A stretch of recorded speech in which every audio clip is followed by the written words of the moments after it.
Ginkumpirmar sang Deputy Station Commander sang Estancia Municipal Police Station nga wala sang may pagatubangon nga kaso ang ginikanan sang 2 anyos nga bata nga lalaki nga nalumos patay matapos mahulog sa septic tank sa nasambit nga banwa.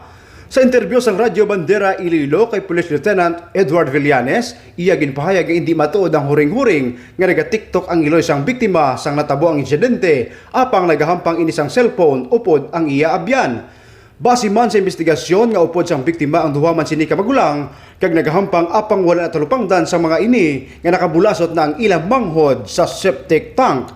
Ginpahayag man ni Villanes nga alas 6:30 na sang gabi sang ginpangita sang iloy ang 2 anyos niya nga bata sa diin nakit-an pa nila nga may guba ang taklob sang septic tank apang wala nila natukiban nga yara sa sulod ang biktima.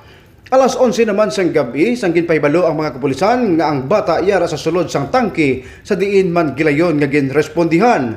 Ginhigagaw padala sa balay bululngan ang bata apang gideklarar ini nga dead on arrival. Dugang Manibilyanes nga gibalikan nila ang bangkay sang bata nga yara sa funeral parlor kahapon nga adlaw kag ginhusisa kung sa diin wala man sila nga may nakit-an nga bagras o kung lagob sa lawas sang biktima kag wala sang foul play sa kamatayon sini. Balita gikan sa probinsya sang Iloilo.